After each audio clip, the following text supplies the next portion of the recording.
He believed that he lacked discipline, that if he could just will himself harder, set stricter rules, lock down every device, then porn would have no chance.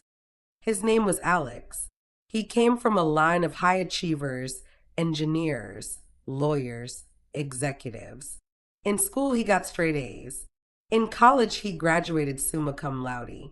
He went on to a lucrative career in cybersecurity, rising quickly in a company that prized control, efficiency, and precision.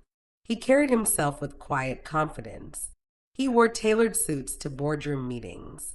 He spoke clearly. He delivered results. But something gnawed at him, something invisible and internal, a secret ritual, a late night pattern that both comforted and consumed him. Somewhere around year two at work, he stumbled into porn, like most people, through a click, a tab, a boredom fueled evening. And what began as the odd indulgence became a habit, a predictable solace after long days, a way to dull anxiety, a covert ritual before bed. Recognizing a potential problem, he decided to fight it like he had everything else in life, with rules, with discipline. He created a schedule: no internet after 9 p.m. He cleared his browser history every morning. He installed blockers. He replaced porn tabs with news or productivity apps. He told himself he'd go a week without slipping. He lasted 2 days. By day 3, the urge was there, sharp, insistent, puncturing the calm effort of his self-control. The filter slowed him down but didn't stop him. He switched laptops, used incognito mode. He told himself this didn't count. He was still in control. He logged into work from home again, with cameras off, lights low. He buried himself in spreadsheets and code, waiting for 9 p.m. At exactly 9:01 p.m., when everyone else was winding down, he'd open the browser. Tabs loaded. That familiar click in the dark.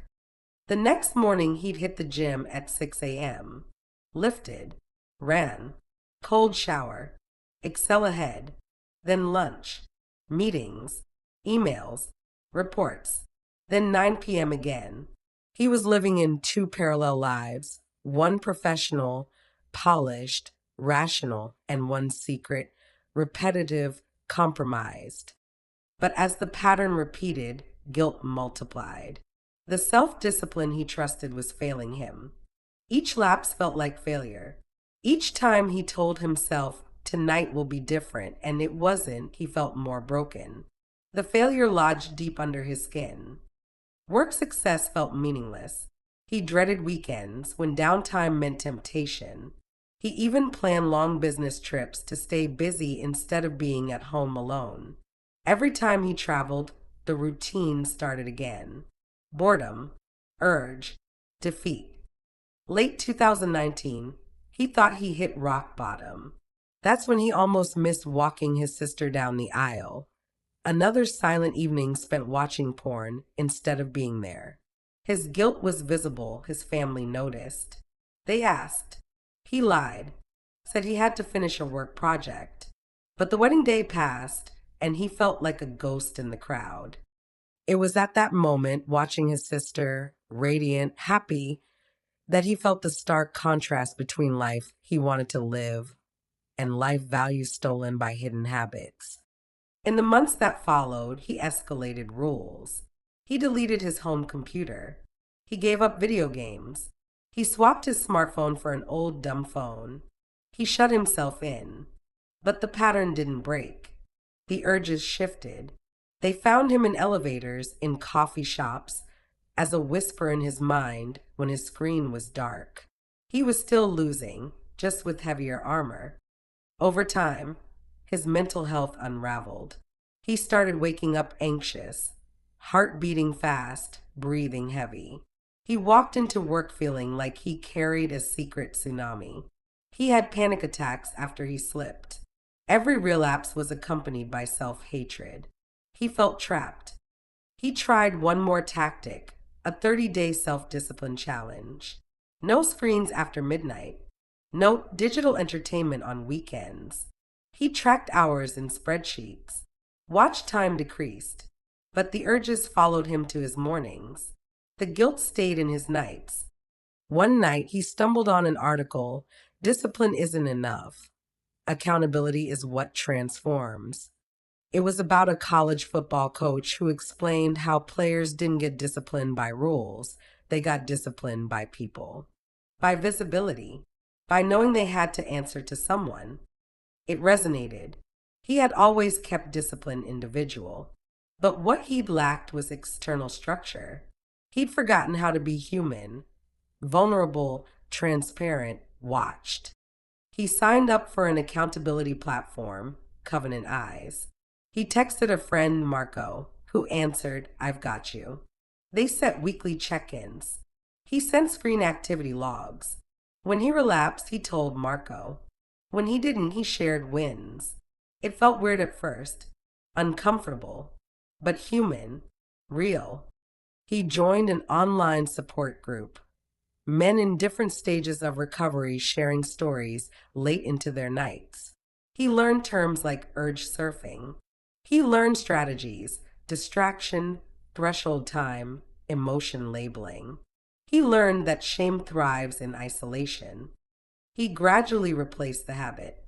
If an urge hit, he took a walk, did 10 push-ups, ate an apple, called his accountability friend.